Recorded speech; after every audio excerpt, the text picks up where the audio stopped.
그리고 러시아 정권 담당자가 교체되는 그 격변의 시기입니다. 그래서 이러한 그 격변의 시기에 한반도 정세를 진단하고 우리 언론인들이 6.15 14 완수를 위해서 어떤 역할을 할 수 있겠는지 거기에 대한 그 도움을 주고자 합니다. 그리고 이명박 정부 4년간의 남북 관계를 평가하고 올바른 그 정책을 모색하는 자리가 되겠습니다. 그리고 이러한 토론을 통해서 언론인들의 남북 관계 보도에 대한 새로운 인식이 확산되었으면 좋겠습니다. 오늘 발제 토론은 2부로 나뉘어서 진행됩니다. 1부는 전 동국대 교수이신 강정구 선생이 이명박 정부 4년 남북관계 평가를 합니다. 그리고 통일연구원 선임연구위원이신 정명태 선생과 6.15 남측위원회 집행위원장인 장대현 선생, 그리고 연세대 법대 교수이신 김한성 선생이 토론을 합니다. 그리고 질의응답에 이어서 잠깐 쉬고 2부에서는 언론본부 정책위원장 고승우 선생의 발제 언론의 남북관계 보도에 대해서가 이어지고 중앙일보 통일문화연구소 차장인 이영종 선생과 통일뉴스 편집국장 김치관 선생, 성공회대 신문방송학과 교수 최진봉 선생이 토론을 합니다. 이렇게 오늘 진행될 예정입니다. 그러면 먼저 오늘 토론회를 주관한 6.15 남측위원회 언론본부 상임 공동대표인 정일용 선생의 인사말이 있겠습니다.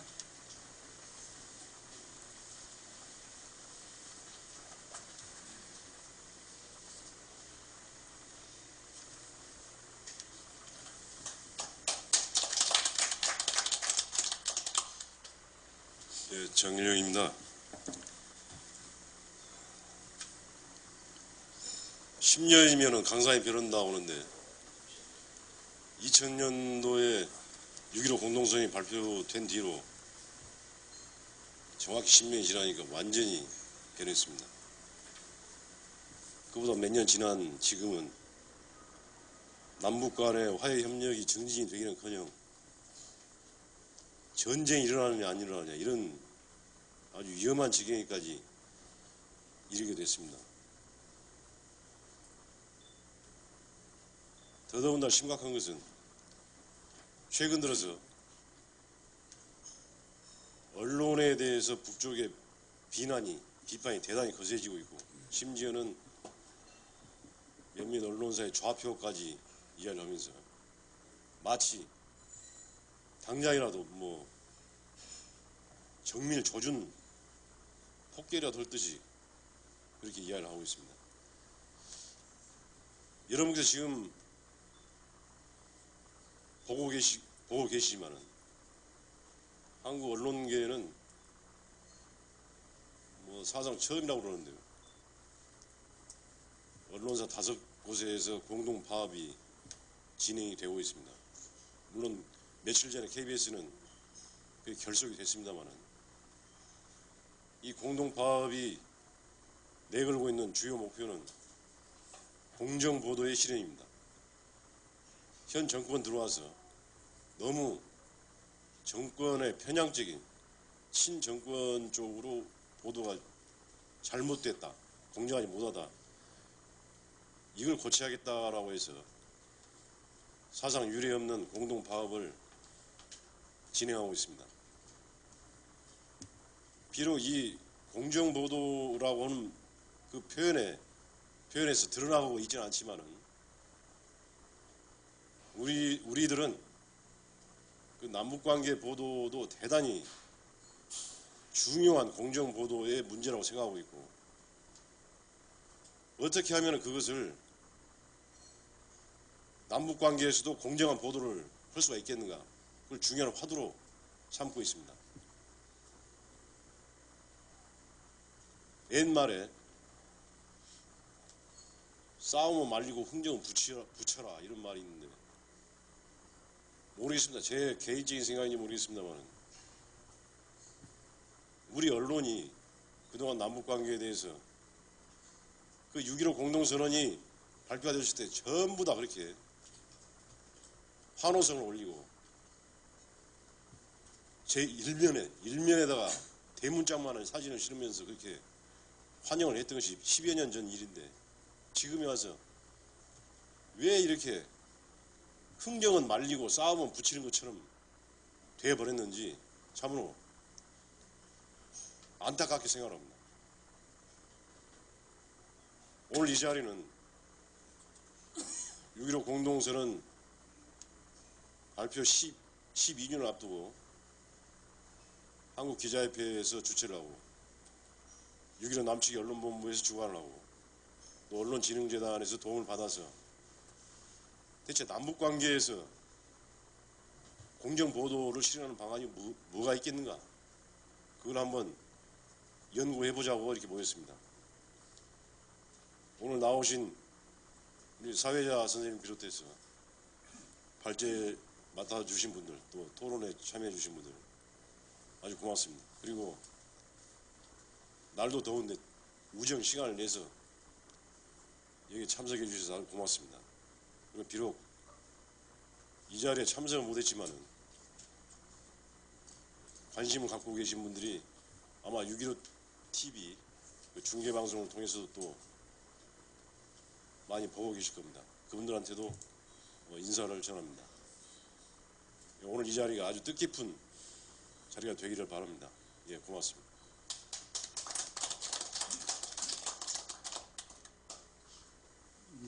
오늘 토론회에 참석해 주신 각계에서 오신 여러 선생님들께 진심으로 감사드립니다.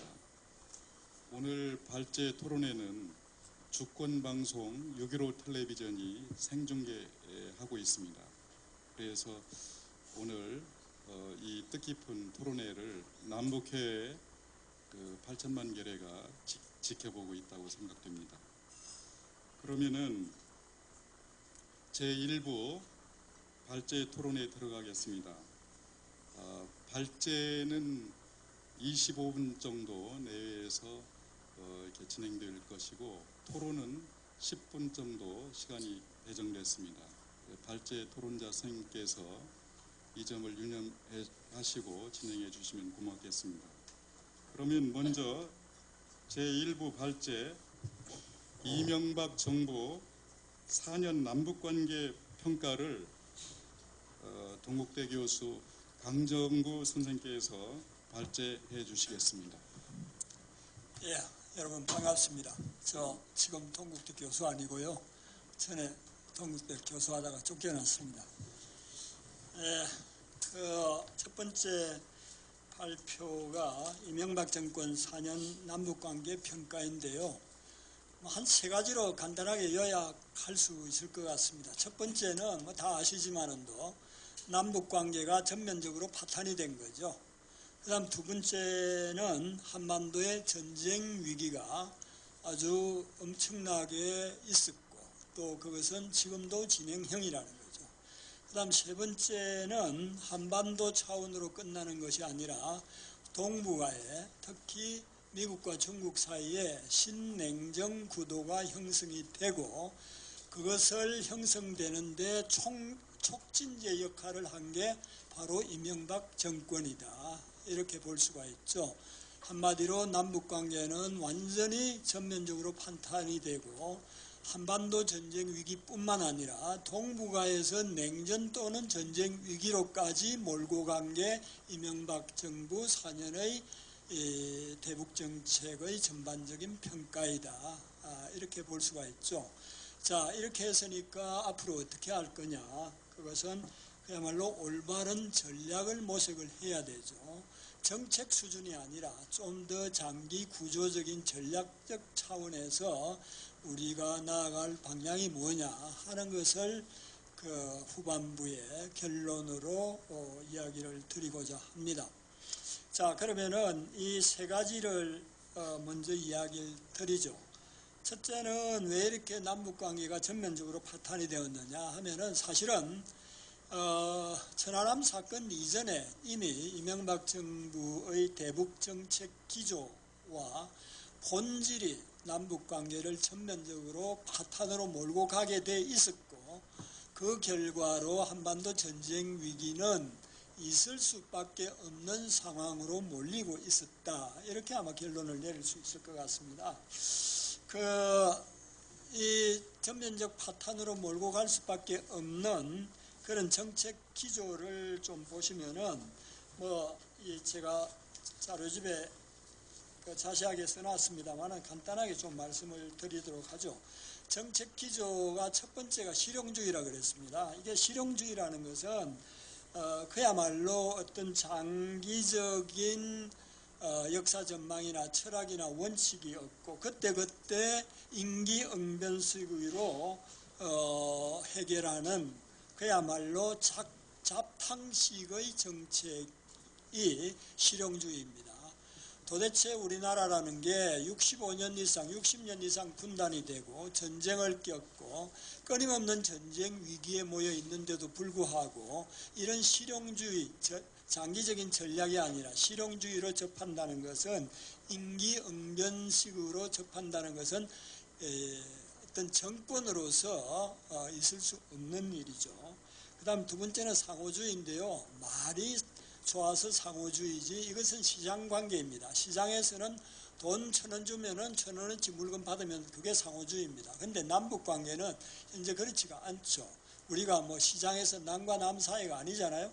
함께 평화와 통일을 함께 일구어 나가야 되는 형제와 같은 사이가 바로 남북 사이인데 이것을 시장에서 남과 남 사이로 전락을 시킨다는 것은 평화와 통일을 전혀 외면하는 그런 어떤 기조다 이렇게 볼 수 있고, 전형적으로 상호주의는 양육강식의 논리입니다. 그러니까 1대1 서로 교환하는 게 상호주의인데 남과 북의 경우에 경제 규모에 있어서는 약 북쪽이 지금 한 250억 달러에서 300억 달러 같으면은 GDP 수준에서 남쪽은 1조 달러가 되죠. 그럼 40배 이상 차이 나는데 처음에 하나하나씩 바꿔버리면은 북은 얼마 가지 않아서 엎어서야 되죠. 그러니까 이건 전형적인 양육강식의 논리다. 그 다음에 세 번째가 아마 6.15 선언이나 14선언을 사문화시키는 건데 이거는 6.15나 14라는 게 민족의 성전이죠. 민족의 성전을 완전히 허물어버리자. 이래서 뭐 하겠다는 거냐. 그건 뻔한 이야기죠. 그 다음에 북한 인권의 쟁점화를 기조로 삼고 있어요. 요즘도 북한 인권에 대해서 여러 가지 말이 많은데 인권을 이야기하려면 제대로 알기나 하고 이야기를 해야 된다. 그러니까 인권이라는 게 뭡니까? 사람이 사람으로서 정말 존엄성을 누리고 인간이 인간답게 존엄성을 누리고 살 수 있는 제방 권리를 보장받는 게 인권입니다. 그런데 이렇게 되려면 제일 인간에게 가장 중요하고 값진 것이 뭐냐? 이 세상 동서고금을 막론하고 누구에게 물어도 세상에서 가장 값진 것은 목숨이고 생명입니다. 그러니까 생명보다도 더 귀중한 것은 이 세상에 아무것도 없죠. 그런데 이 생명을 한꺼번에 앗아가는 게 뭐냐? 전쟁이죠. 전쟁을 통해서 생명을 앗아가는 것으로부터 해방되어서 그야말로 천수를 누리고 살 수 있는 권리, 이 생명권이야말로 인권 중에 최고의 인권인데 지금 북한 주민들의 이 가장 핵심적인 인권인 생명권을 누가 가장 위협을 하고 있느냐라는 거죠. 그건 바로 미국이라는 거죠. 그러니까 북한 인권을 제대로 이야기하려면은 북한 주민들의 생명권을 끊임없이 침범하고 죽이려고 하는 거기에 대한 평가와 철저한 비판 이런 게 있어야 되는데 뭐 미국식의 인권, 종교의 자유인이 주로 이런 거를 가지고 이야기를 하죠. 미국식의 인권은요, 유엔 인권 규약에서 A 규약, B 규약이 있는데 A 규약은 사회, 경제, 문화권입니다. 이것은 인권의 범주에 미국은 넣지도 않고 있어요. 그러니까 미국식의 인권은 국제인권 규약도 정하고 있는 두 가지 큰 범주 중에 하나만 넣고 다른 것은 배제시켰다. 지구촌의 거의 99%가 유엔 인권 규약을 준수하고 있는데 미국만은 이것을 준수하고 있지 않고 그것을 바로 북에다가 적용시키는 게 북한 인권법이라는 거죠. 그러니까 북한 인권법이야말로 가장 어떻게 보면 반인권적인 법이다. 이렇게 볼 수 있고 한반도에서 남북 주민들에게 가장 핵심적인 인권은 뭐냐면은 바로 분비를 축소하고 평화협정을 맺어서 한반도의 평화체제를 구축해서 남북 주민 약 7천만 8천만이 정말 전쟁 위협 없이 자기의 천수를 누릴 수 있는 권리, 그것이야말로 진정한 북한의 인권인데 여기에 대해서는 이놈의 언론이든지 지식인이든지 도대체가 한 사람도 이야기를 하고 있지 않고 몇몇 사람만 이야기를 하고 있는데 제대로 알고 인권 이야기를 해야 될 것 같아요. 그야말로 정치적인 아주 더러운 목적을 위해서 정상배들이 심심하면 북한 인권 이야기를 하는데 제대로 알기나 하고 인권을 거론해야 된다는 게 제 주장입니다. 뭐 이명박 정부는 말할 필요도 없고요. 그 다음에 이제 또 정책 기조가 한미 군사동맹의 포괄전략동맹화죠.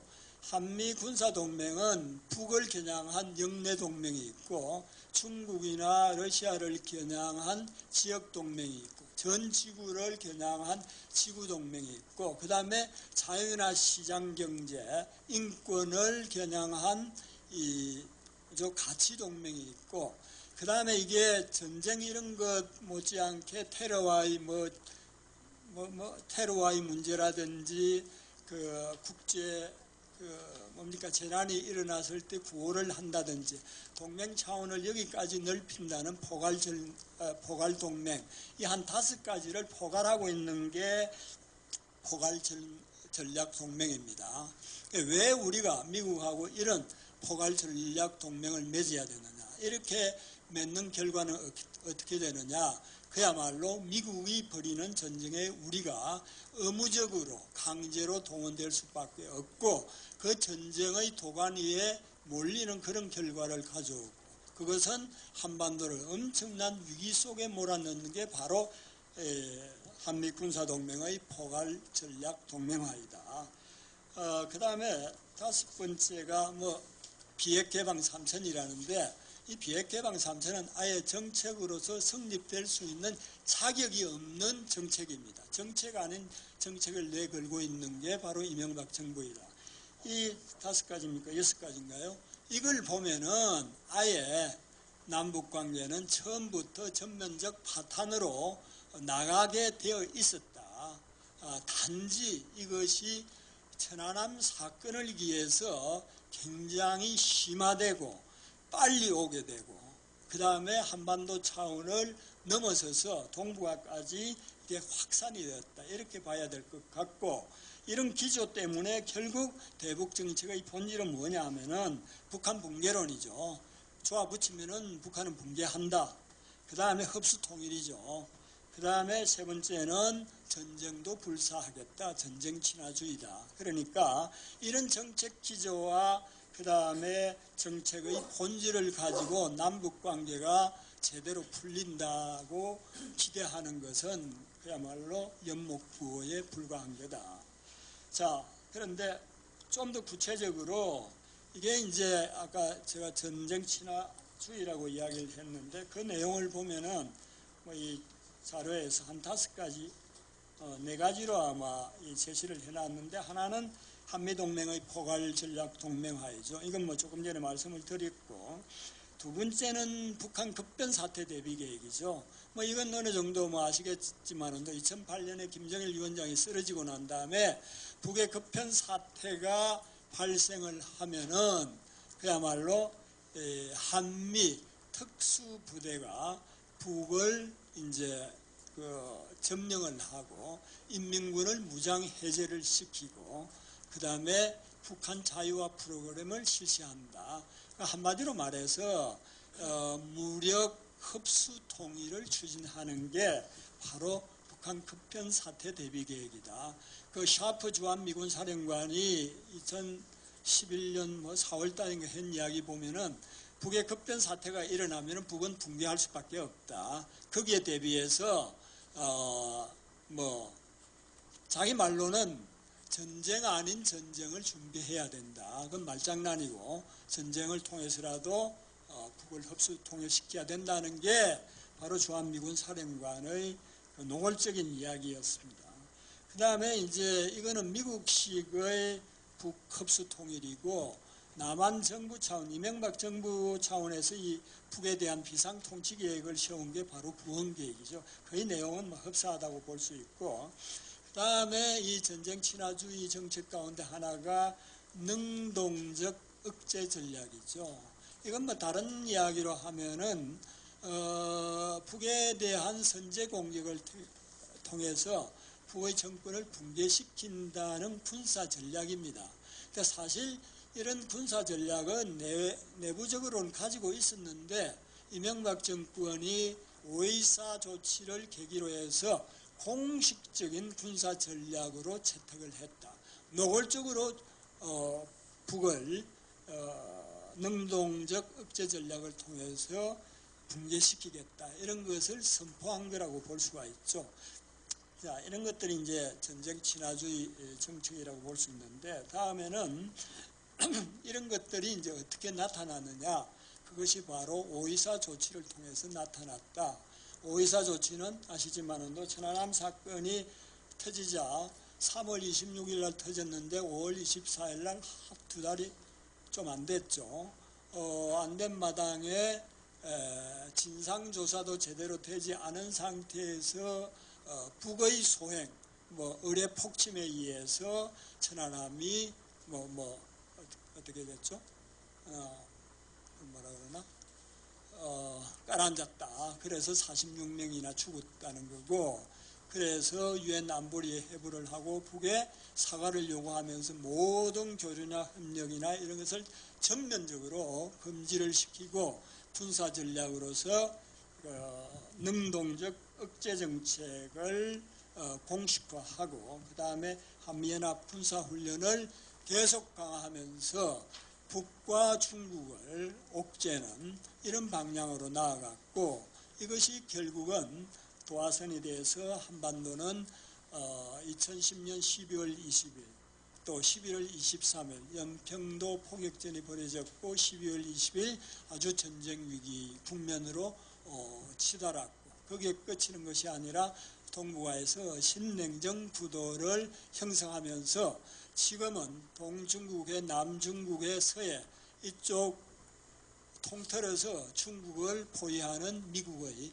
오바마 닥트린이 공식화되어서 지금 점점 더 이 동북아와 세계는 위험천만한 국면으로 내달리고 있다고 볼 수가 있죠. 자, 5.24 조치와 한반도 전쟁 위기에 대해서는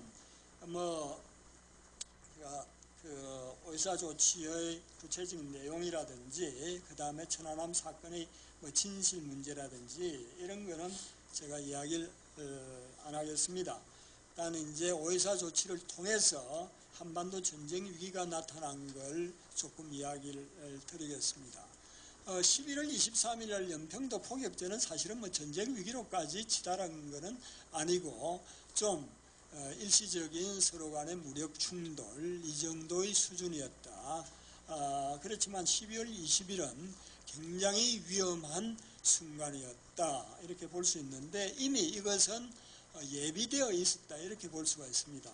여러분들 중에 혹시 보셨는지 모르겠지만도 2010년 8월 27일 날 MBC TV 9시 뉴스를 보신 분이 계시는지 모르겠습니다. 저는 그 뉴스를 보자마자 아차 큰일 났구나. 드디어 한반도에 일이 터지고 말겠구나. 저는 직감을 했습니다. 거기서 방송에서 뭐라 그랬느냐 하면은 을지 전쟁 연습이 8월 16일부터 26일까지 해마다 이 시점에서 열흘 동안 열리죠. 그 전쟁 연습을 통해서 5가지를 성공적으로 실험을 마쳤다 이렇게 이야기를 했죠. 첫 번째는 뭐냐? 전쟁 발발 63일 만에 평양을 점령한다. 두 번째는 북의 최고 지도자를 생포한다. 김정일을 생포한다는 이야기입니다. 세 번째는 미국이 중심이 돼서 핵무기를 제거한다. 네 번째는 중국과 러시아의 개입을 막는다. 다섯 번째는 북한 자유화 프로그램을 실시한다. 그렇게 돼 있죠. 이건 노골적으로 한판 붙자는 선전포고 비슷한 이야기죠. 아니나 다를까 그러니까 곧 쿠바 주재 북한 대사 권성철이라는 사람이 하는 이야기가 만약에 남과 미국이 북을 침공을 하면은 북은 핵무기를 쓸 수밖에 없고 성전으로 대체하겠다 이렇게 나왔죠.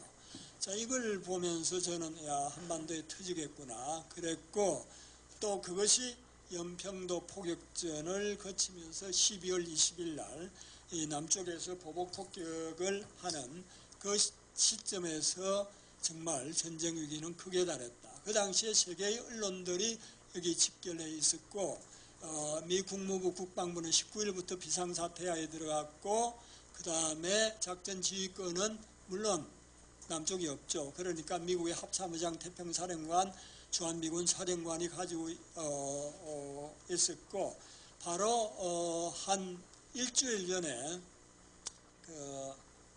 벌레어 국가정보국장은 한국이 인내심을 잃었다 이러면서 전쟁 위기를, 또 미국의 합참 차장도 이거 놔주면 전면전이 터질 가능성이 있다. 김관진은 완전히 전면전을 준비하고 있다.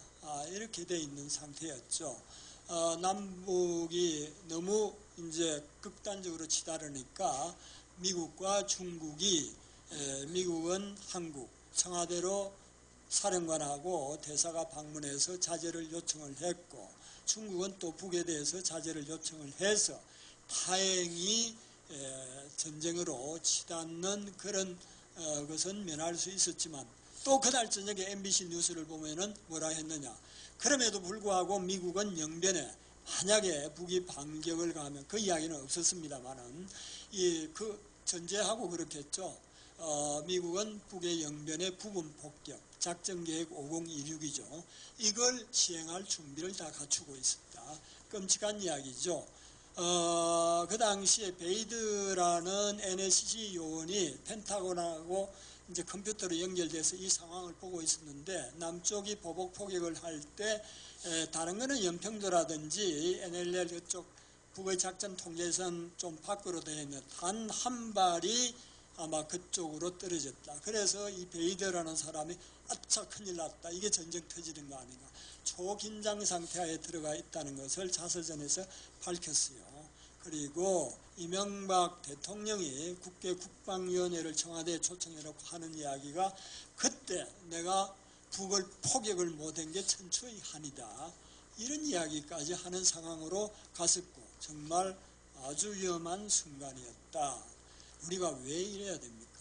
왜 이렇게 해야 되느냐? 이제 천안함 사건을 계기로 5.24 조치를 취함으로 해서 이런 전쟁 위기가 더 촉발이 됐던 거죠.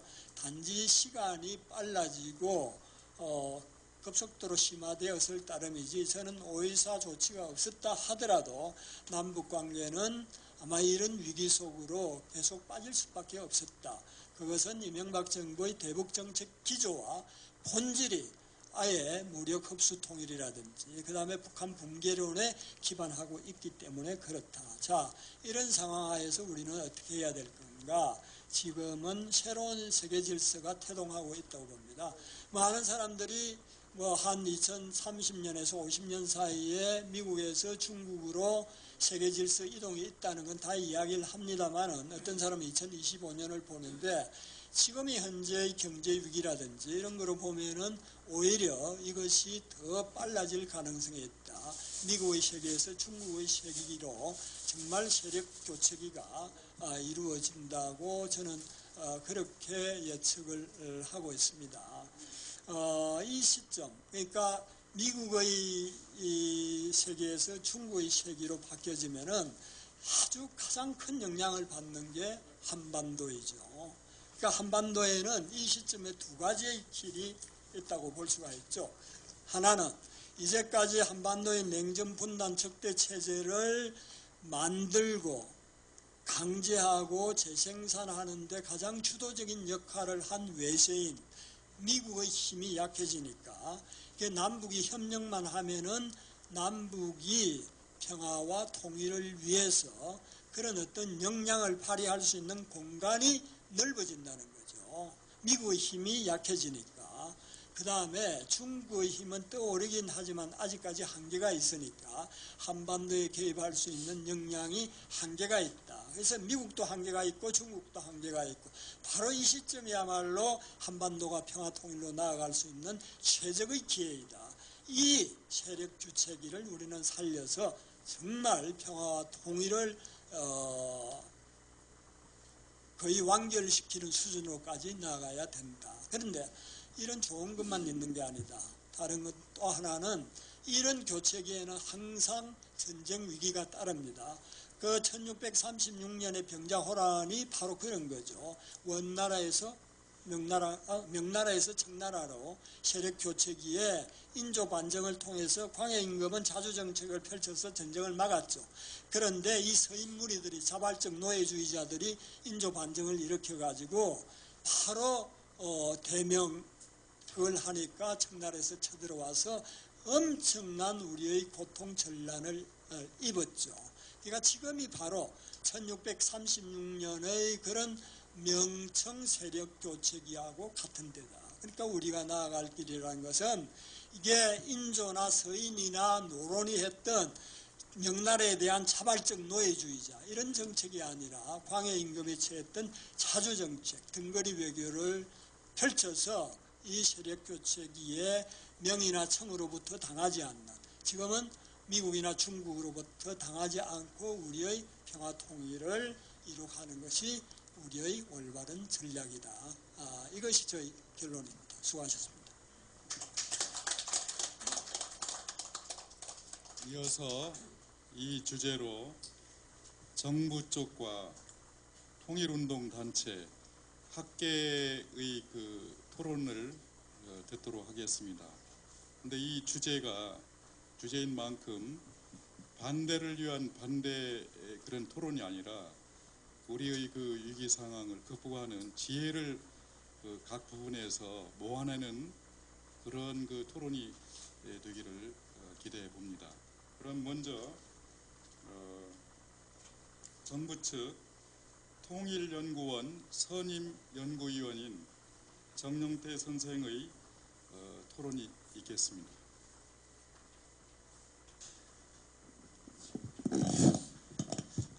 감사합니다. 먼저 이거부터 좀 분명히 할 필요가 있는 것 같은데 저는 정부 측이 아닙니다.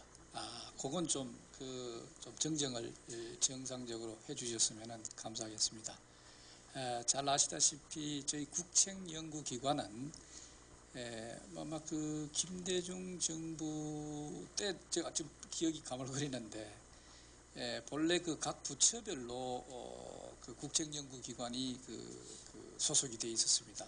이 통일연구원의 경우에 본래 그 통일부 소속으로 사실 있었습니다. 그런데 이제 국책연구기관들이 그 정부의 어떤 정책이라든가 이런 데 지나치게 그 소속이 되어 있으면은 그것을 의식해서 좀 생산적이고 창의적인 그런 연구를 하기가 어렵다. 좀 독립을 시키자 하는 차원에서 이것을 전체적으로 이사회를 하나 만들었습니다. 국책연구기관을. 이사회를 만들어서 이것을 이제 소위 이제 총리실 산하로 해서 그래 했습니다. 그렇기 때문에 저희들은 이 산하에 있지만 사실 이런 식으로 바뀌고 난부터 더 심하게 상당히 나름대로 좀 그 객관성을 좀 유지하고 있는 측면도 사실 있고, 그렇다 해서 저희들이 정부의 어떤 그런 것을 대변하거나 그 직접적으로 뒷받침하는 것은 아니다. 그렇기 때문에 제가 정부 측은 결코 아니다 하는 것을 조금 시간이 걸리더라도 얘기를 드렸습니다. 거기에서 양해를 좀 해주시고요. 예, 오늘 그 강정구 교수님께서 근데 사실은 강정구 교수님하고 이 만남은 저희들이 본래 그 통일연구원이 민족통일연구원으로 출범을 했습니다. 민족통일연구원은 저 장충동에 지금 자유센터라고 하는데 그게 이제 빌려서 했는데 그때 막 이제 저희가 남북 기본 합의서 사실은 그때 남북 기본 합의서가 저는 그 통과될 때 야 이제는 통일이 되겠구나 하는 그런 정도로 상당히 그 희망이 있는 그런 상황이었더랬습니다. 왜냐하면은 뭐 그 이전에 뭐 전두환 정부 뭐 노태우 정부 이래 등등 오다가 김윤삼 정부로 이래 넘어오면서 등등 시작이 이래 되는데 그런 과정 특히 남북 기본 합의서가 할 때 상당히 그때는 밤도 많이 쓰고 참 일은 그때 제일 많이 했는 것 같아요. 왜냐하면은 그건 각 부문별로 다 아직 이런 어떤 대화 어떤 채널이라든가 이것이 제도화된 아마 최초의 가장 그 구체적인 소위 그 합의 장전이 아닌가 하는 생각이 사실 듭니다.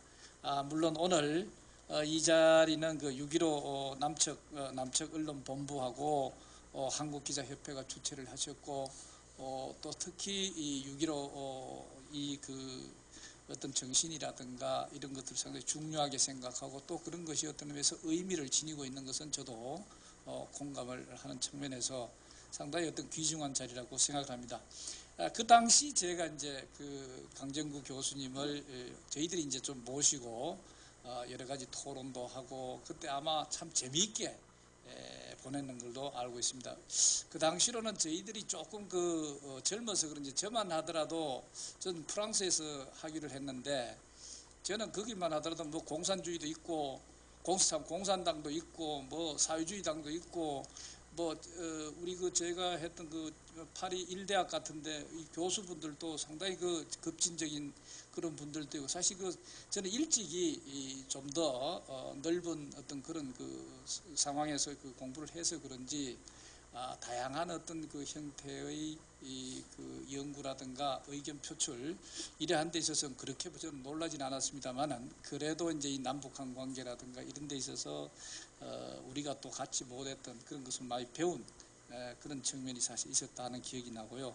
오늘 또 역시 우리 강정구 교수님께서 여러 가지 어떤 사안 혹은 상황을 보는 데 있어서 이런 측면도 충분히 뭔가 우리가 얘기를 할 수 있고 또 그 자세에서 우리가 분석이 될 필요가 있겠구나 하는 어떤 그런 측면에서 상당히 여러 가지 측면에서 저도 이제 좀 많이 배웠습니다. 그래서 뭐 여기에 대해서 제가 콩나라 밤나라 할 정도로 사실 우리 강정구 교수님 따라가려면은 아직까지 저도 한 10년 정도는 더 살아봐야 그런 정도로 얘기가 될지 모르겠습니다. 그러나 단지 이제 그런 차원에서 과문한 차원에서 주로 이제 이 질문하는 형태로 제가 토론을 마치도록 그런 식으로 하겠습니다. 근데 이제 우리 강정구 선생님께서 지금 주로 얘기하는 게 이제 이 전쟁입니다. 전쟁이라 표현한 저희들이 일반적으로 느끼는 입장에 있어서는 전쟁이라고 했을 때 한반도에 있어서 이 전쟁의 어떤 위험이라든가 이런 원인이 어디에서 올까 이런 게 얘기했을 때 뭐 여러 가지 우리가 저희들 반공 교육을 받았거나 아니면 이런 교육을 일찍부터 받았음인지 몰라도요. 북한의 어떤 소위 여러 가지 소위 군사적인 어떤 특성, 여러 가지 또 여러 가지 행태, 등등 이런 데 대한 사실 나름대로의 어떤 경험이 축적됐다고 할까요? 그래서 주로 이렇게 얘기하면은 이 북한에 초점을 두고 전쟁을 생각을 한 경우가 사실 많았습니다. 거기에 대한 어떤 상당히 위협으로 이것을 위협을 우리가 억제하거나 방어하기 위해서 주한미군이 혹은 한미동맹이 존재를 하고 또 우리 정부가 군사안보적 차원에서 군사력 건설을 한다든가 이런 방향으로 저는 안 그렇고 이런 식의 어떤 그런 소위 사고랄까 나름대로의 어떤 그런 경험 이런 것을 갖고 있다 해도 이건 솔직히 고백을 드리겠습니다. 이런 차원에서 이제 오늘 강정구 교수님께서는 주로 이제 또 초점을 이 전쟁이라고 하는 어떤 초점을 이 소위 이제 뭐 우선적으로는 미군, 소위 미국이라는 그런 팩터가 하나 있고, 요소가 하나 있고, 그 다음에 이제 좀 더 좁혀서 지금 현 정부의 대북 정책, 거기에 이제 초점을 맞추시면서 이 전쟁을 얘기를 하시는, 좀 분석을 하시는 그런 쪽으로 나가신 것 같습니다. 이런 책에 있어서는 저는 좀 이렇게 합니다. 첫째, 미국이 그러면은 저는 이제 질문 드리고 싶은 것이, 제가 이제 경험적으로 봤을 때 이렇습니다. 자꾸 미국을 전쟁 세력이다 이렇게 얘기했을 때, 저도 한번 그때 우리가 끝장 토론을 한번 한 적이 있었습니다. 진보 보수라고 하시는 분들을 좀 이래 같이 이래 모셔가지고 제가 그때 사회를 간단히 봤는데, 그때 자꾸 이제 미국을 전쟁 세력이라는 그것으로 초점이 되길래, 그래서 이제 그냥 뭐 이거는 좀 과하면 아주 간단한 어떤 그런 질문이었을 수도 있습니다. 아주 참 표피적인. 예를 들면 이제 소위 청와대 기습 사건이 있었을 때, 박정희 대통령이 있을 때 청와대 기습 사건이 있었죠. 뭐 북한으로부터. 그거는 이제 경험적으로 나왔는 사건이니까, 그때 박정희 대통령이 거기에 충분하게 다시 재공습을 한다, 공격을 한다고 했으면은 또 전쟁이 일어날 수도 있었지 않았겠느냐 하는 그런 경험적이 하나 있었고, 그 다음에 또 더 이제 좀 전두환 대통령 때입니까? 아웅산 전두환 대통령 맞죠? 그때도 보면은 뭐 전두환 대통령 뭐 암살 사건 형태로 이제 우리가 알고 있으니까, 그때도 그럼 만약에 우리가 전두환 대통령의 어떤 그런 입장에서 또 그걸 반격을 한다, 보복을 한다든가 이런 형태로 했을 수도 있지 않겠느냐 하는 생각이 들었습니다. 그러나 제가 알기로는 그런 것을 나름대로 궁극적으로 이 안정이라고 하는 해석인지, 뭐 자기들의 어떤 전략적 이익을 위해서 그랬음인지 몰라도 그때 미국이 이것을 억제했는 것으로 하나의 억제의 어떤 역할, 이런 것이 했었지 않았느냐. 그러면 우리가 한반도에 있어서 미국의 어떤 역할을, 물론 전쟁이라고 우리 강정우 교수님께서 분석하시는 그런 분야에서 어떤 특성도 있을 수 있겠으나, 이런 한반도에 있어서는 미국의 그런 어떤 역할, 전쟁을 좀 억제하는, 그러면서 나름대로 그것이 뭐 미국의 이익을 위해서는 그건 모르겠으나 하여튼 억제하는 어떤 그런 역할도 좀 동시에 있었지 않았겠느냐. 그래서 이제 그런 측면이 하나 있고, 그다음 여기에서 이제 우리 또 강정우 교수님한테 그게 바로 제 질문입니다. 한번 그런 사회는 어떻게 생각을 하시느냐 하나 있고요. 그 다음에 이제 주로 이제 평화 체제를 구축하는 것만이 전쟁을 막고 앞으로 한반도의 평화를 영구적인 어떤 평화를 구축하는 길이다. 이런 식으로 이걸 받아들였을 때, 그러면은 이 평화 체제, 지금 정전 체제 이 자체가 벌써 우리가 6.25 전쟁을 겪었지 않습니까? 그죠? 그래서 지금까지 사실은 큰 전쟁을 뭐 작은 어떤 그런 충돌은 있을지 모르겠으나 큰 전쟁을 겪은 것은 상당히 없지 않습니까?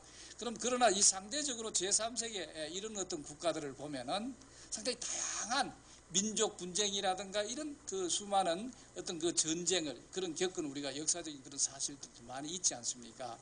자, 그런데 우리가 이제 예를 들어 정전 체제라고 하는 나름대로, 그건 물론 이 헛개비 같이 있기는 있겠습니다만은 어떤 그런 유엔의 나름대로 틀이 있었음인지, 혹은 한미 동맹 관계가 나름대로 이것을 억제하는 어떤 역할을 했었음인지, 이런 어떤 나름대로 불안하나마 그래도 평화를 유지하는 측면이 있지 않았겠느냐.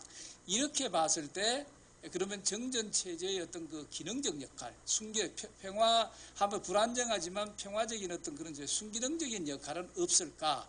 저는 사실은 좀 있다고 보는 그런 측면입니다. 우리가 주로 이제 군사 안보적으로 생각을 했을 때 여러 가지 군사적 신뢰 구축 장치라든가 군비 통제 장치라든가 이론적인 거는 많이 있지만, 어떤 면에서 이건 좀 좀 세계적으로 나름대로 그런 기술적인 기능적인 차원에서 나름대로 평화를 유지하는 데 순기능적인 측면이 있지 않을까 하는 것을 또 제가 질문을 드리고 싶고요.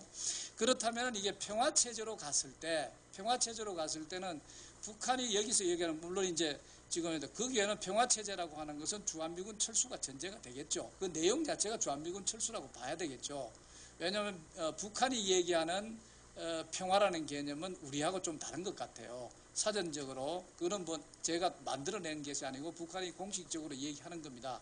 북한이 말하는 평화라고 하는 것은 개념적으로 제국주의가 없는 상태를 평화라고 하는 것은 뭐 여러분들이 아실 것 같기도 한데, 그렇다면 일단 그런 식으로 개념을 정리합니다. 그럼 제국주의, 한반도에 제국주의가 없는 건 미제국주의를 얘기하겠죠. 그럼 미제국주의가 없는 상태를 평화체제라고 얘기를 한다. 그럼 평화체제 자체가 뭐 예를 들어서 한미동맹 관계가 없는 상태, 아니면은 주한미군이 없는 상태, 이걸 얘기를 한다는데, 그럼 아까 제가 쭉 얘기했는데 과연 미국이라는 팩터가, 미국이라는 요소가 한반도에서 이 균형을 유지하는 데서 빠졌을 때 우리가 과연 그 보다 더 공고한 평화적인 실제 현실적으로 그것이 과연 될 수 있을까 하는, 저는 이 뭐 여러 가지 정치적인 측면이라든가 뭐 이런 다른 어떤 문화적인 측면 이런 걸 벗어나서 군사 안보적인 측면에서 이래 봤을 때, 이때는 그러면은 혹시 보다 더 과연 군사 안보적으로 안정된 어떤 그런 균형적인 그런 그것이 될 수 있을까 하는 그런 의문이 들어서 얘기를 드렸습니다. 그래서 오늘 저는 사실은 한 사이드에 대해서는 우리 강정수 선생님한테 굉장히 많은 것을 배워가지고, 그 다음에 저는 또 다른 사이드에 뭐 경험적으로 그렇고 또 여러 가지 이제 크게 뭐 이쪽에 제가 많이 그 연구를 했다는 그 정도까지 아니어서 좀 과문한 차원에서 강정욱 교수님에게 몇 가지 질문 드리는 것으로 저 토론에 대하겠습니다. 감사합니다. 이어서 6.15 남측위원회 집행위원장 장대현 선생 토론이 있겠습니다. 예, 그 토론문을 읽는 것으로 그렇게 하겠습니다. 이명박 정부 4년 남북관계 평가 1. 요약. 이명박 정부 4년 남북관계는 2008년 남북관계 단절, 2009년 남북관계 파탄, 2010년 전쟁위기 일상화, 2011년 한반도 정세 개입 능력의 상실, 2012년 전쟁위기의 일상적 고조 등으로 요약할 수 있다. 2. 2008년 이명박 정부 대북정책 비핵개방 3천은 선 핵폐기, 선 자본주의화 등 북이 받아들일 수 없는 전제 조건을 붙임으로써 6.15 공동선언과 14선언 등 남북 합의 부정과 불이행의 책임을 모면하려는 정치적 수사에 불과하다는 규정을 피할 수 없다. 취임 이후 정부는 개성공단 기숙사 건설과 옥수수 5만 톤 제공 거부, 제2차 남북총리회담과 남북경제협력 공동위원회 2차 회의 거부 등 기존의 합의사항을 모두 부정하고 11월 방미에서 자유민주주의 체제로 통일하는 것이 궁극적인 목표라고 함으로써 비핵개방 3천이 대결 정책임을 스스로 드러낸다. 3. 2009년 북의 인공위성과 핵실험이 북미 대화의 동력으로 작용하는 한반도의 역설이 다시 작용하면서 클린턴 방북, 현정은 회장 방북, 개성공단 직원 석방, 연한호 송환, 그리고 북이 이산가족 상봉을 먼저 제한하고 군사분계선 제한 조치를 먼저 해제하는 등 2009년 하반기 남북관계 개선 환경은 기적적으로 복원되었다. 그러나 정부는 합의사항의 단계별 이행을 통해 문제 해결에 도달하는 213 합의 방식을 부정하는 이른바 그랜드 바겐을 제기하면서 북미 협상의 발목을 잡았다.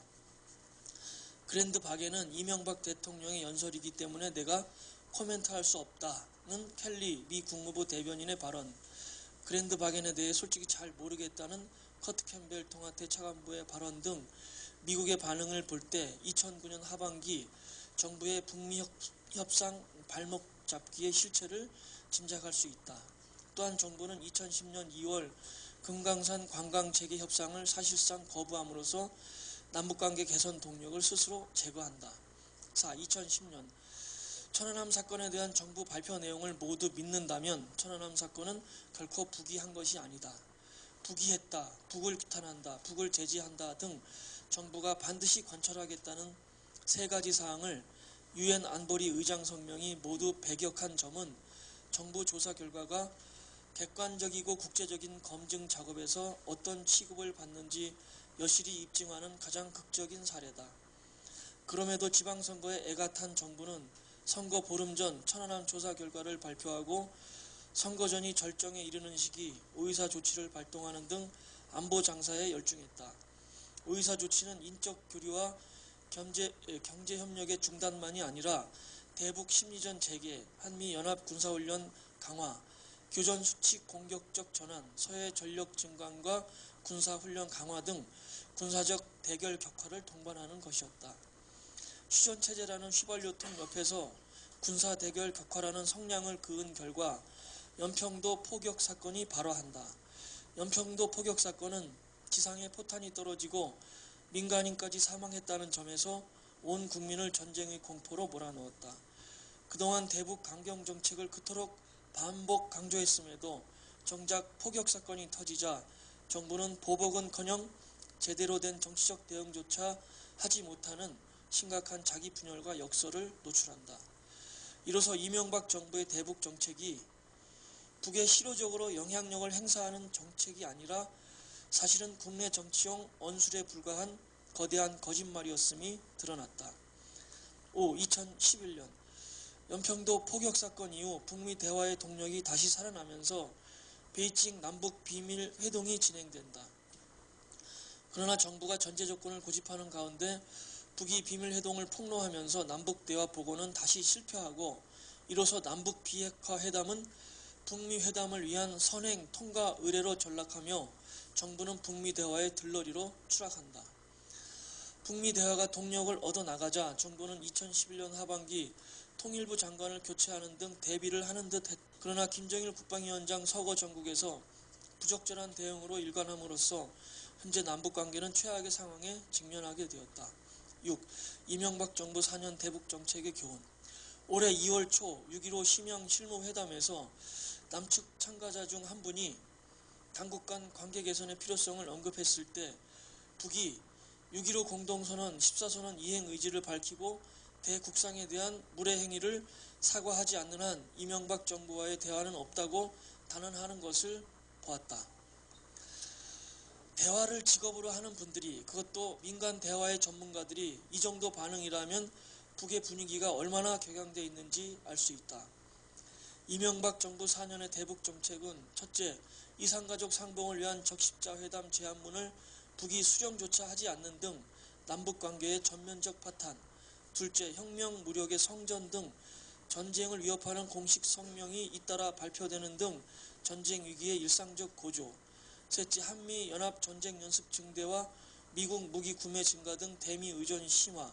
넷째, 독도 발언, 교과서 문제 등에 대한 저자세 대응 등 대일 굴욕 외교. 다섯째, 대중 외교의 곤란과 혼선. 여섯째, 남북 경제협력 중단에 따른 막대한 경제적 피해 등을 낳았다. 민족의 평화를 파괴하고 국가의 자주영령을 약화시키며 국민 경제의 활력을 허무는 이러한 이명박 식의 대북 정책은 즉각 중단되어야 하며 다시는 용납하지 말아야 한다. 이상입니다. 계속해서 연세대 법학 교수 김한성 선생이 토론하시겠습니다.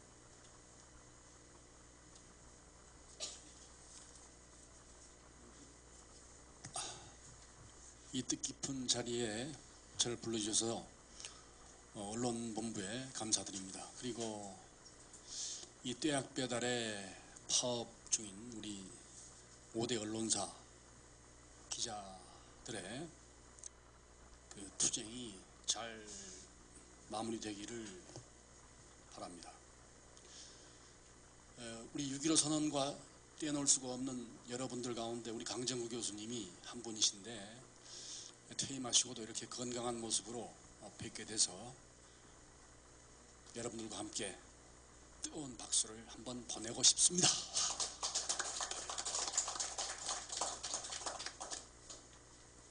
그 발제 내용에 저는 대체로 동의를 합니다. 특히 그래서 법학, 그것도 헌법을 공부하고 있습니다. 근데 헌법 책에 보면 이 헌법 책이 대부분 미국 유학 갔다 오신 분은 미국 헌법 책 베끼고 독일 갔다 오신 분들은 독일 책을 베끼게 돼 있습니다. 근데 왜 그러냐면 그쪽이 그게 학문이 발달해서 그래요. 그런데도 이 우리나라 헌법 제10조에 모든 국민은 인간으로서의 존엄과 가치를 가지며 행복을 추구할 권리를 갖는다라고 돼 있어요. 그래서 거기서 이제 생명권이라는 것을 추출해서 설명을 하거든요. 그런데 이 집단 생존권, 집단 생명권 여기에 관해서는 언급이 거의 없습니다. 근데 이제 오늘 발제하신 강정호 교수님은 개인의 생명도 중요하지만 집단 생존권이야말로 특히 약소민족에게는 절대절명일 것이다. 이런 말씀을 하셨습니다. 예. 그러니까 헌법 선생인 저보다도 훨씬 연구를 많이 하신 분입니다. 그래서 제가 참 이 이류 헌법학자밖에 안 됩니다. 이 선생님 옆에 있으면. 그 다음에 이 우리나라 현재 상황이 전쟁의 위기이긴 하지만 찬스이기도 하다 이런 말씀을 하셨어요. 그러면서 예를 드시기를 14세기에 원나라가 망하면서 명나라가 주원장의 명나라가 들어설 때 그때 공백기가 있지 않습니까?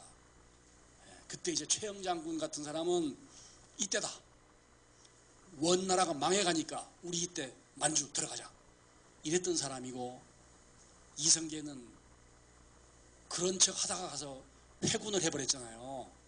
이 원명교체기에 권력 공백기를 활용하지 못한 거 우리 민족에게 큰 한이라고 얘기합니다.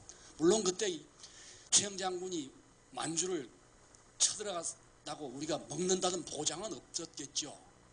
그러나 이 이성계의 배신 행위가 위화도 해군이 한스럽다 하는 그런 학자들이 많습니다.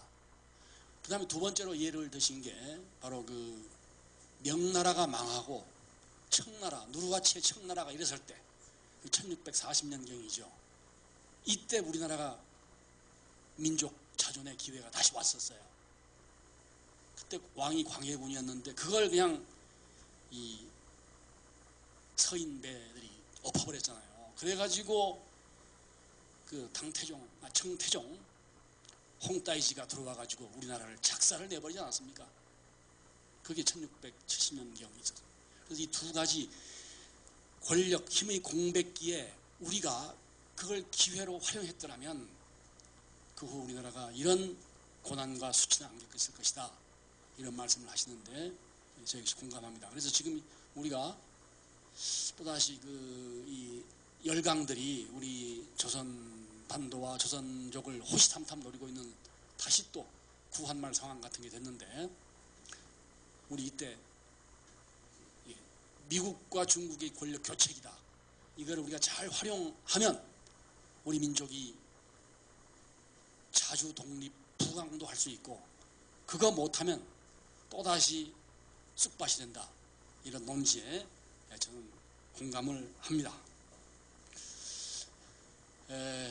제가 이제 저의 개인적인 소회를 간단히 말씀을 드리겠습니다. 이명박 정권 들어서서 10년간 저는 이 남북 대치도 대치고 그렇지만 그 사이 10년 사이에 통일이야 됐었겠습니까? 그런데 저는 제일 문제라고 생각하는 게 우리 사회, 우리나라 사람들과 이 대한민국이라는 나라의 격이 아주 낮아졌습니다. 품격이 낮아졌습니다. 사람도, 국가도, 민족도,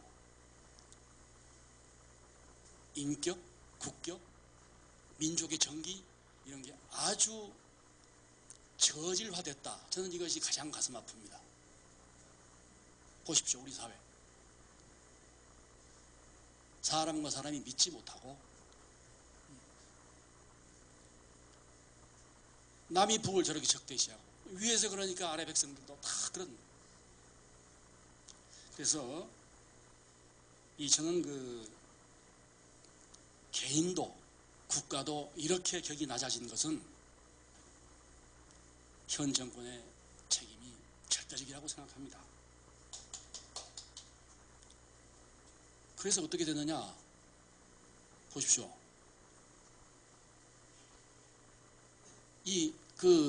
예수님, 부처님 다 그러셔서 얘기하지 않았습니까? 말을 늘 곱게 하고 행동도 바르게. 그게 불교에서 말하는 팔정도, 정언, 정업, 정어. 그 다음에 명심보감 같은 데도 불언기장. 자기 자랑을 절대 하지 말고 비도 인단, 다른 사람 단점을 얘기하지 마라. 이게 명심보감에 나와 있는 그거예요.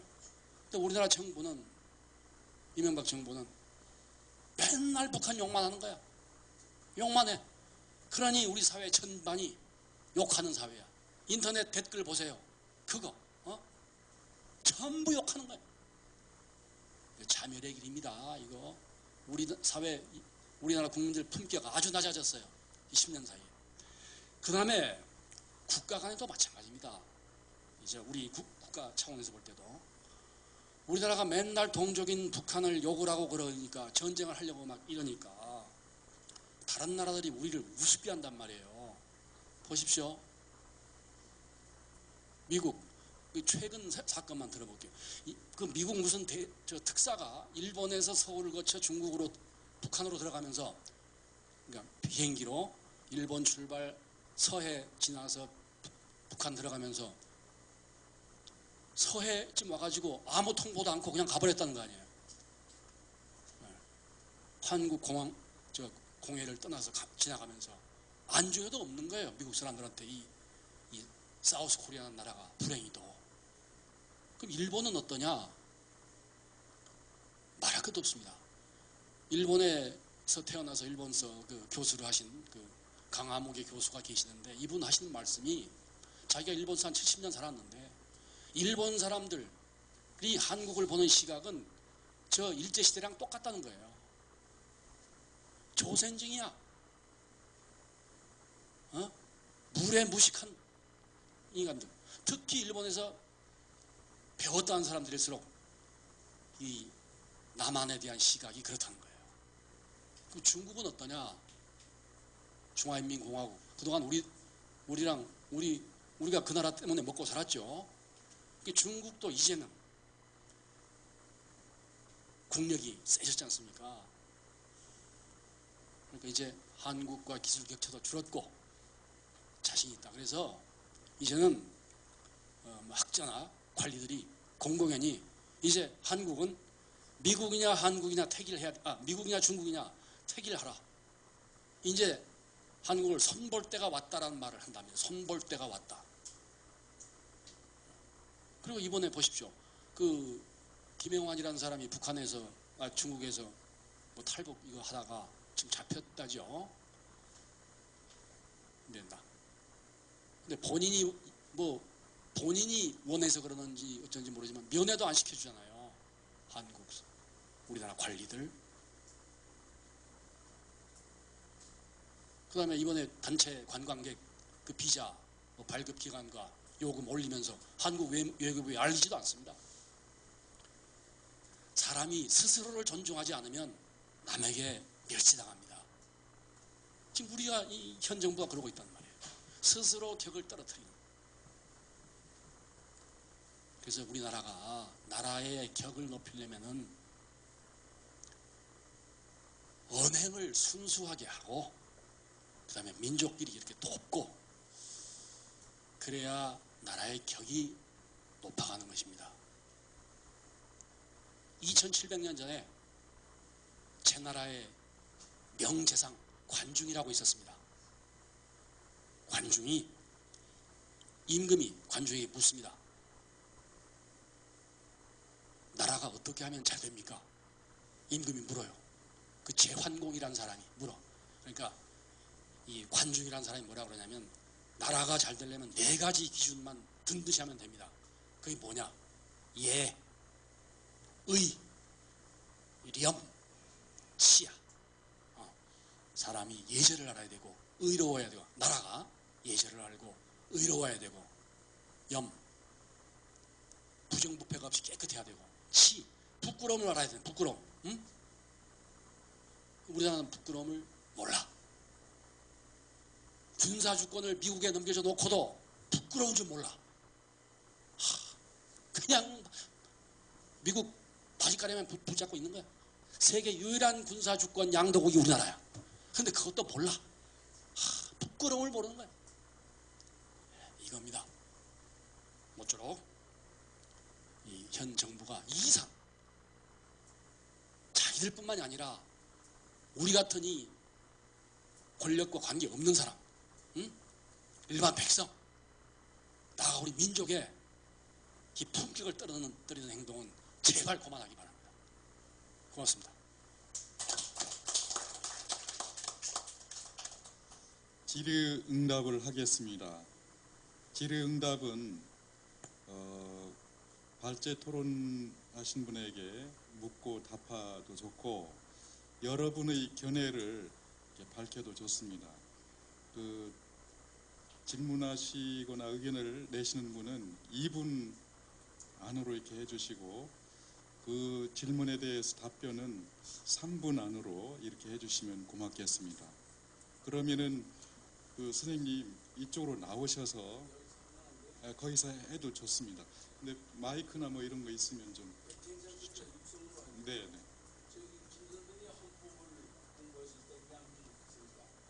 우리나라의 국토는 어떻게 돼 있으면 한반도와 그 부속도서죠. 그럼 저쪽도 다 우리 땅 아니에요? 한반도와 그 부속도서니까. 그다음에 거주 이전의 자유가 있죠. 내가 몇 년 전에 통일원에 가서 내가 탈남 신청을 했어요. 탈북자가 있으니까. 근데 그 사람도 이북에 법을 어기고 상부로 경서오잖아요. 나는 죄 지은 일 없으니까 거주 이전에 자유가 있으니까 전주로 이사를 가겠다 했더니 그 담당관이요. 나를 미친 사람을 취급하더라고. 나 헌법대로도 내가 법이라는 건 내 지금까지 교통법이나 위반해서 법 어긴 적이 없습니다. 예. 그랬더니 안 된대. 그래서 내가 따졌더니 내가 이름을 신청을 해서 그랬더니 지금은 안 되고 그럼 언제 되느냐 연락해달라 그랬더니 기자실에 가지 말라 그러더라고. 기자실에 가서 얘기를 하면은 기회가 와도 안 드립니다 이러더라고. 이거 대한민국이 이게 제정된 나라입니까? 헌법도 안 지키는데 거기에 대해서 어떻게 봅니까? 네.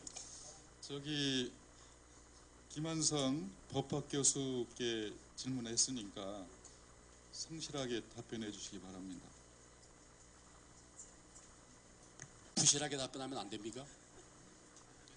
이런 것도 예민한 문제죠. 네, 선생님 말씀 잘 들었습니다. 그 현행 헌법 제3조가 어떻게 되어 있냐면 대한민국의 영토는 한반도와 그 부속 도서로 한다라고 되어 있습니다. 이 조항은 1948년 건국헌법 이래 일관된 조항입니다. 이 도서란 말은 큰 섬을 도라 그러고 작은 섬을 서라 그래요. 전부 우리 남북. 멋있죠. 멋있습니다. 삼천리 금수강산 우리 거 좋죠. 근데 이게 이제 여기에 관해서 헌법 교과서나 학자들이 뭐라고 그러냐면 이게 맞다라는 학자들도 많습니다. 이게 맞다는 학자들이 대부분이에요.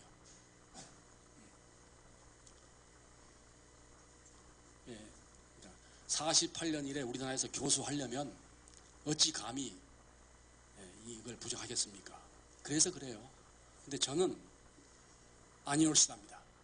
이게 대표적인 잘못된 법이죠.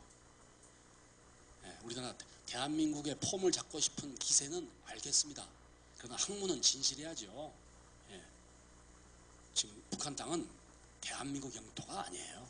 근데 이렇게 학문적인 허위를 하다 보니까 방금 이런 문제가 생기는 거예요.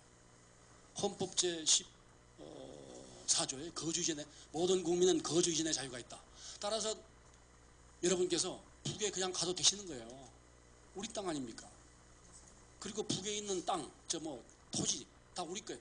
내가 전에 북에 두고 온 거 내 거야.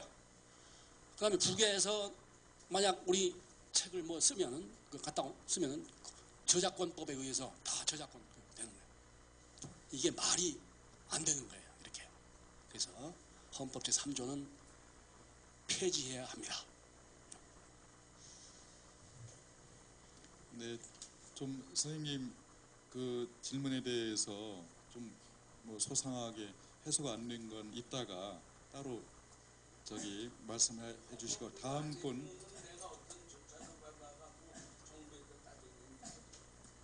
헌법 소원을 한번 해보십시오. 근데 우리나라 헌법재판소에 기대 안 하시는 게 낫죠. 괜히 정력만. 그러면 다음 분 그 질문 받도록 하겠습니다. 여기 통일에 대해서 연구하신 정영태 선생님입니다. 선생님은 통일에 대한 문제를 전문적으로 연구하시는데 그 연구원 결과가 선생님 개인 생각이 됐든 통일 연구 기관이 됐든 그것이 어떤 방법으로 통일해야 할 것인지 좀 연구하신 결과를 좀 알려주신 겁니다. 제가 그쪽에 김일성 주석이 70년대에 연방제 한다고 해가지고 남쪽에서 무식한 소견으로는 전쟁을 피우려면 연방제 그 단체를 만들었더니 그리고 미국을 몰아내지 않고는 이 나라에서 도저히 통일이 안 되겠기에 미국은 몰아내고 낸다고 뭔가 집회하고 또 연방제 통일단체를 만들었더니 지역사고 와가지고 지금 집행의 기회입니다만은 제가 생각할 때 아까 미국을 넘어오시는데 우리는 미국보다 인구가 배가 많습니다. 지금 현 상태가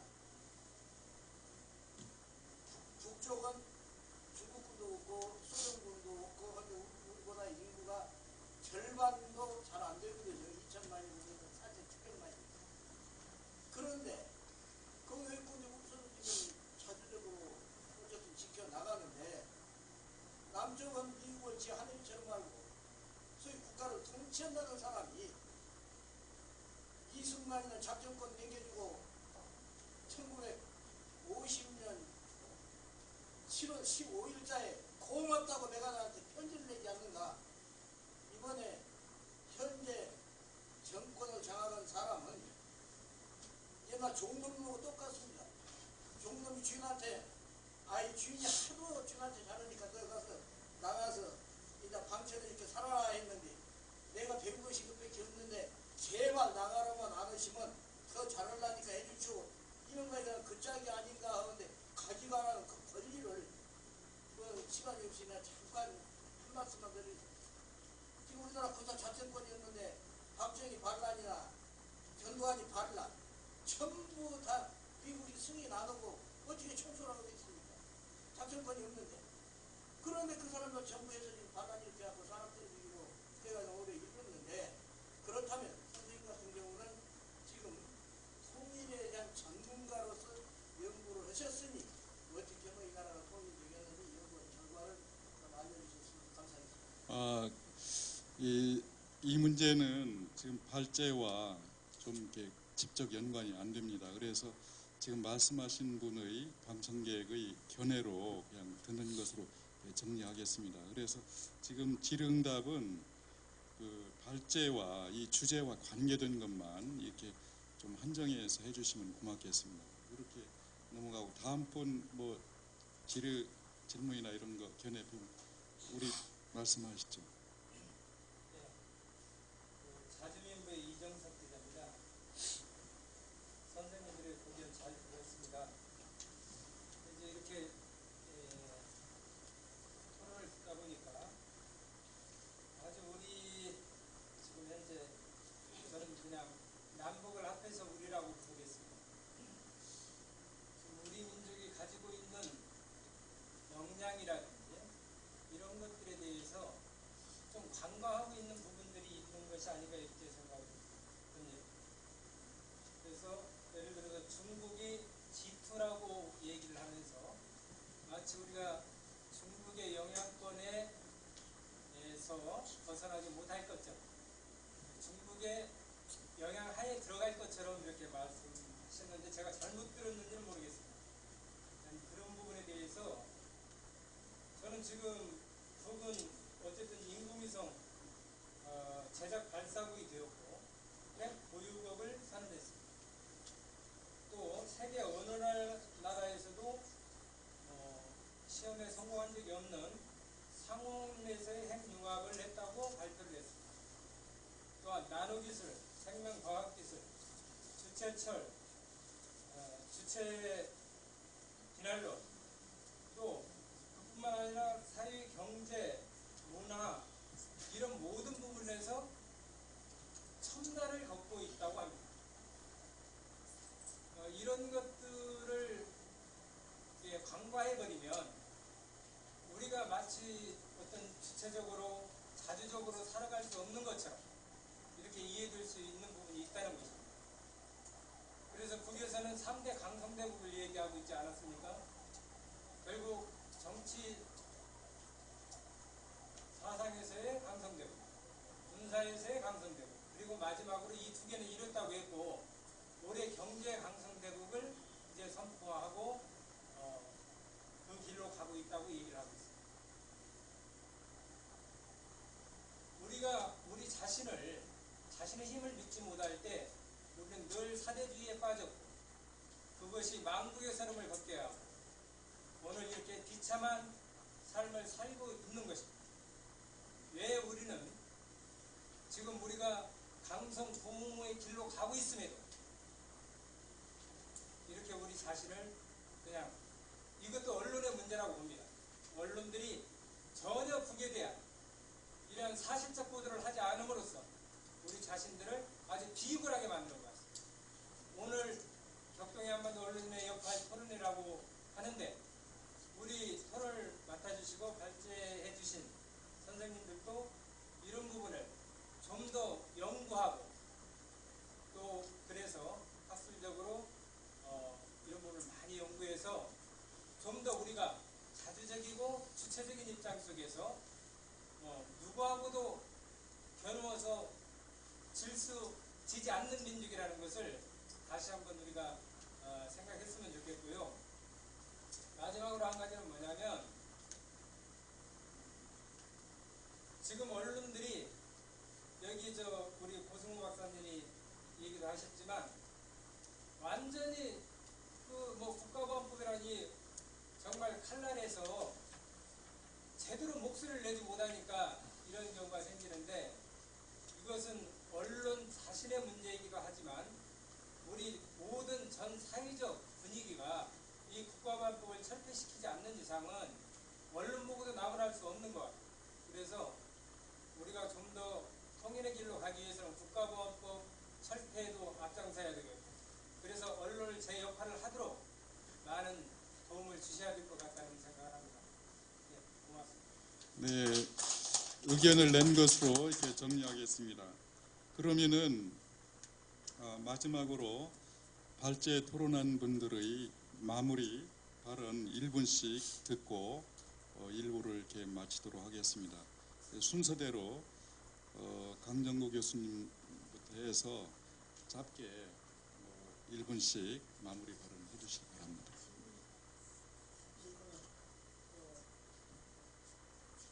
토론자 선생님 이야기도 있는데 1분에 그걸 답변을 한다는 건 좀 무리인 것 같은데요. 지금 방청객의 어떤 질문이나 이런 것에 대해서는 주제와 달랐기 때문에 특별하게 답변 안 해도 좋습니다. 그냥 다들 방청객의 의견으로 이렇게 정리를 했으니까 그 부분에 대해서는 답변하지 마시고 오늘 그 주제와 관련해서 마무리 보완할 점이나 이런 부분에 대해서 마무리 발언 1분씩 해주시면 좋겠습니다. 김한성 선생님 이야기 품격을 높이는 것은요 3가지 차원에서 이루어져야 된다고 봅니다. 한미관계의 구조적 차원에서 예를 들어서 작전통제권 환수라든지 또 한미 상호방위조약의 그런 어떤 불평등성 거기에 따른 한미 합의 의사록이 있습니다. 이거는 조약도 아니고 의사록 수준의 국회 비준도 받지 않은 그런 의사록인데 거기 보면은 통일을 하더라도 사전에 미국하고 협의해야 되고요. 경제체제도 그렇고 그 다음에 우리 병력수도 그렇습니다. 그야말로 미국의 사전 허가 안 맡으면 안 되는 조항들이 1954년 11월 17일 날 체결이 되어 있습니다. 그러니까 우리 국방개혁 같은 것도 김대중 때나 노무현 때 병력 줄이려고 아무리 발부등 쳤는데도 안 되죠. 그러니까 품격을 높이려면 제일 중요한 게 이런 한미관계의 구조적 불평등을 소파라든지 이런 거를 해소하는 게 제일 급선무이고 두 번째는 특히 이제 국방, 외교, 경제 이 고위 관료, 잘 먹고 잘 사는 사람들의 대미 어떻게 보면은 그 예속주의라 할까, 이게 승리주의라 할까, 이거부터 먼저 뜯어 고쳐야 됩니다. 뭐 그 중에 뭐 이명박 대통령도 뼛속까지 뭐 친일친미라고 하니까 아마 그 부류에 이제 속하겠죠. 그 다음에 이제 세 번째는 특히 이제 민중 차원에서 이게 미국의 백인들에 대해서는 뭔가 이렇게 좀 높게 보고, 뭐 저쪽 아시아나 아프리카나 또 심지어는 중국 가서 뭐 중국에 대해서 얕보고 뭐 어쩌고 하는데 정말 좀 웃기는 이야기죠. 백인들은 무언데 백인들은 위로 보고, 그 다음에 아시아 계통은 밑으로 보고, 우리 일반인들 수준에서 그런 경향이 있으니까 그런 세 가지 차원에서 스스로 품격을 높이는 그런 조치가 필요하지 않느냐는 싶고요. 그 우리 정영태 선생님 뭐 여러 가지 참 그 옛날 이야기도 해주셨는데 옛날에 참 사이 좋았죠. 지금도 사이 좋지만 하는데요. 그 뭐 선생님 이야기하신 대로 이제 미국이 그런 어떤 정쟁 억제라는 이런 역할도 있지는 않았느냐, 뭐 이렇게 없었다고는 볼 수 없죠. 지난 12월 20일 전쟁 위기 때도 억제 역할은 사실은 있었고, 청와대 기습 사건 때도 있었죠. 그런데 청와대 기습 사건이나 이런 것은 전쟁 위기는 아니죠. 일시적인 무력 충돌 행위고, 아웅산 사건도 무력 충돌 행위 정도이지, 그야말로 병력이라든지 이런 거를 가상의 전쟁을 염두에 두고 서로 대치하는 상태로까지 나아가지는 않았으니까 전쟁 위기는 아니었던 것 같고, 주한미군이나 한미 군사 동맹이 없다 하더라도 모든 나라들은 지난 12월 20일 경우에도 러시아나 중국이나 다른 데서는 굉장히 한반도 위기 때문에 안보리를 소집해가지고 전쟁 위기를 막기 위해서 발버둥을 쳤죠. 그러니까 군사 동맹이 아니더라도 외국군이 없다 하더라도 세계의 평화를 유지하기 위해서는 많은 나라들이 그런 방향으로 정책을 펼치는 것은 너무나도 당연하다. 그렇기 때문에 주한미군이나 한미 군사동맹이 있기 때문에 미국이 그런 역할을 했다. 그건 아니라는 거죠.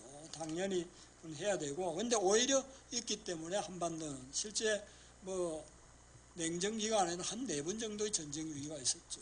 그 다음에 탈냉전 기간에는 7, 8번 정도의 전쟁 위기는 있었고, 그건 지금도 계속 중이다. 근데 거기에서 이제 핵심적인 역할은 역시 미국이라는 존재가 핵심적인 역할을 하고 있다는 사실은 분명히 짚고 넘어가야 될 것 같고요. 그 다음에 북이 이제 평화체제를 이야기를 할 때 주한미군을 철수를 하고 제국주의 없는 상태를 평화체제로 한다. 이건 좀 지적을 잘 못하신 게 아닌가 싶은데, 북은 아직까지 한반도 평화협정이나 평화체제를 위해서 외교부 공식적으로 주한미군 철수를, 김정일 위원장이라든지 이런 양반들이 주한미군 철수를 공식적으로 요구한 적은 한 번도 없습니다. 단지 평화체제를 구축하기 위해서는 미국의 대북 적대 정책을 철회해야 된다. 그리고 좀 더 덧붙여서 주한미군이 있다 하더라도 북을 위협하는 그런 존재로서의 주한미군은 안 된다.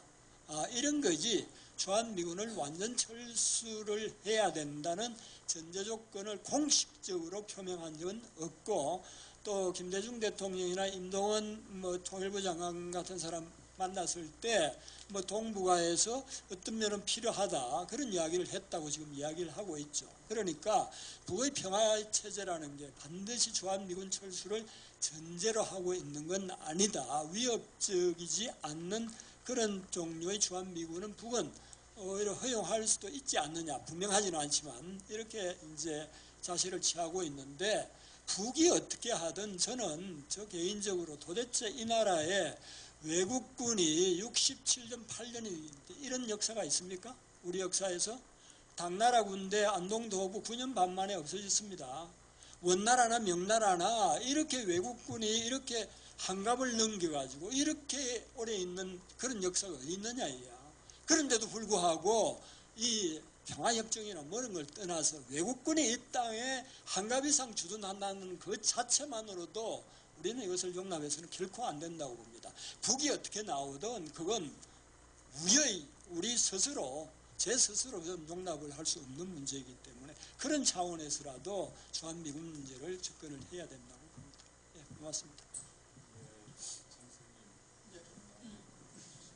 저는 오늘 저 질문하러 주로 왔는데 오늘 여기 마침 또 6.15 공동선언 기념하시는 그런 단체이기도 하고 또 6.15가 좀 다 되어오고 있는 상황이니까 우리가 6.15 공동선언의 그 핵심 그 내용에서 뭐 여러 가지 정신이 있고 또 북에는 북대로 또 우리 남측은 남측대로 또 사람마다 전문가마다 강조하는 측면이 있겠지만 저는 6.15 공동선언 정신에서 가장 강조하고 싶은 것은 남북 대화라고 봅니다. 남북 대화와 그 다음에 남북 간의 교류 협력 이것이 원활하게 돼서 서로 나름대로 상부상조하는 그런 측면에서 그 다음에 또 이것을 통해서 남북 간이 당국이든 비당국이든 신뢰를 구축하고 또 이런 것을 통해서 앞으로 우리가 통일이라고 하는 대업을 사실 단계적으로 이어가는 어떤 그런 정신이 사실은 이 6.15 공동선언 정신을 제 나름대로 강조점을 얘기를 드립니다. 그렇기 때문에 저는 이 중심으로 앞으로 어떤 정부가 됐든 서로의 어떤 편에만 서서 또 어떤 자기 개인적인 입장의 어떤 그런 점은 지나치게 강조되는 것보다는 이러한 대화, 교류 협력 그리고 우리 화해 협력 뭐 등등 이러한 표현으로 많이 됩니다만은 이런 측면에 있어서는 우리가 다 함께 한 마음으로 발전될 수 있기를 바라야 되지 않겠느냐 하는 마음 말씀드리면서 저희 말씀 마치겠습니다. 감사합니다. 장배연 선생 말씀해 주시죠.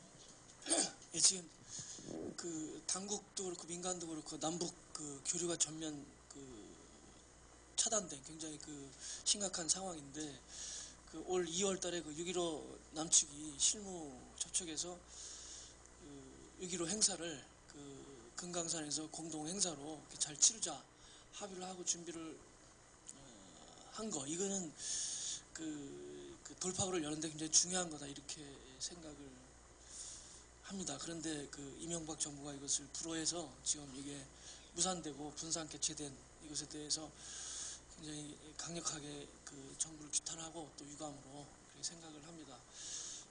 비록 분산 개최가 되지만 이걸 계기로 해서 여기 머무는 게 아니고 6.15 남측위원회가 더욱 분발하고 노력해서 남북 해외가 같이 이 남북을 타개하는 어떤 그런 계기를 만드는 이런 노력을 지금 계속 할 거고요. 6.15 남측위원회 김상근 대표님께서도 북측위원회에게 위원장단 회동을 하자 이렇게 지금 제안을 한 상황이고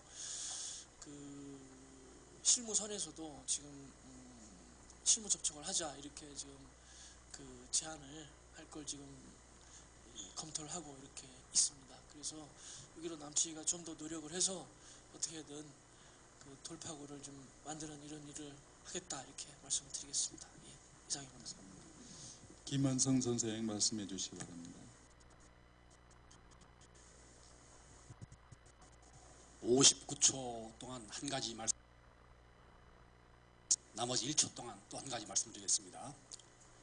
우리 아까 자주민보 이 기자님 질문하셨는데 당연히 저희는 민족 자존이죠. 예. 그러나 중국이란 나라가 우리 옆에 있는 큰 불덩어리야.